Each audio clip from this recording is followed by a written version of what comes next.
الحمدللہ رب العالمین والصلاة والسلام علی اشرف الانبیاء والمرسلین وعلی آلہ واصحابہ اجمعین اما بعد فاعوذ باللہ من الشیطان الرجیم بسم اللہ الرحمن الرحیم انما یوفی الصابرون اجورہم من غیر حساب آمنت باللہ صدق اللہ مولانا العظیم وصدق رسولہ الامین ونحن علی ذلک لمن الشاہدین والشاکرین والحمد للہ رب العالمین۔ برادران اسلام، السلام علیکم ورحمۃ اللہ تعالی وبرکاتہ۔ وہ جو نہ تھے تو کچھ نہ تھا، وہ جو نہ ہو تو کچھ نہ ہو، اور جان ہے وہ جہان کی، جان ہے تو جہان ہے۔ برادران ملت اسلامیہ،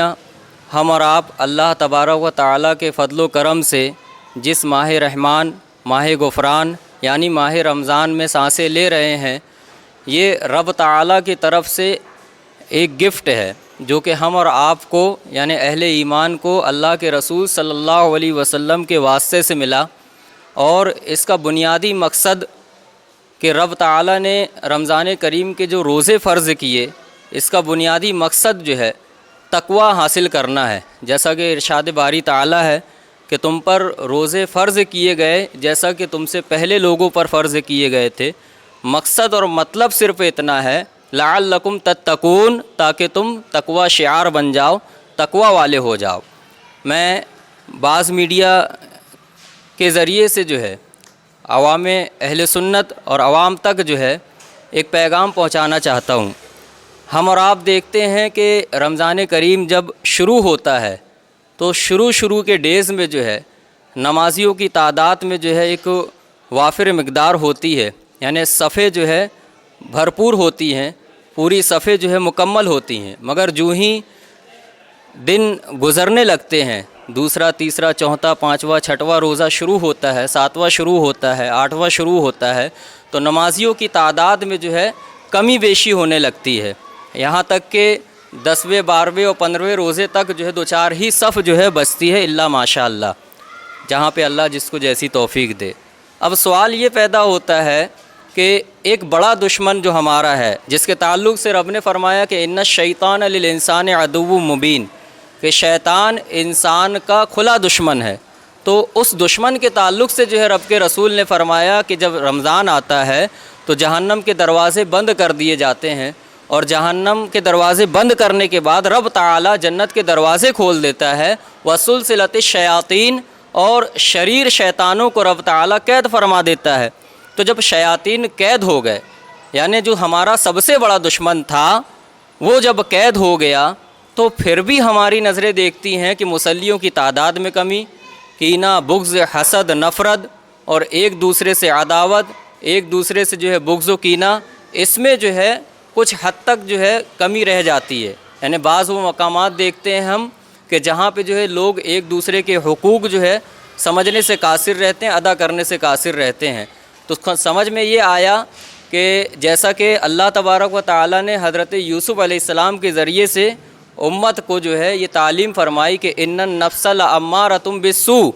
کہ نفس جو ہے برائیوں پہ زیادہ ابھارنے والا ہے۔ تو ہمارا ایک جو ہے دشمن، جو بڑا دشمن تھا شیطان، رب نے یہ کرم کیا کہ اس کو رمضان کریم آتے ہی جو ہے اسے قید کر دیا۔ اب دوسرا جو بڑا دشمن ہے ہمارا نفس،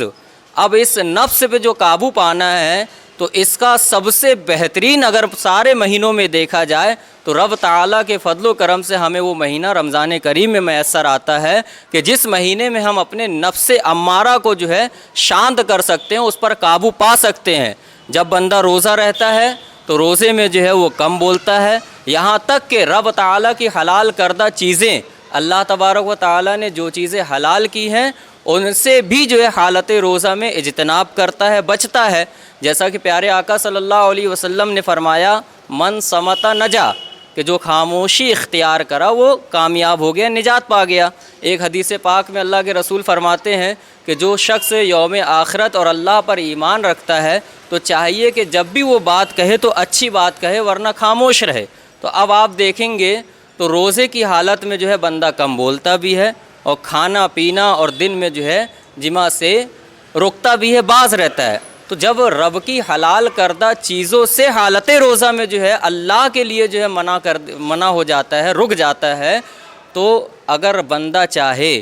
تو اس رمضان کریم میں بہت ہی شاندار موقع ہے اس کا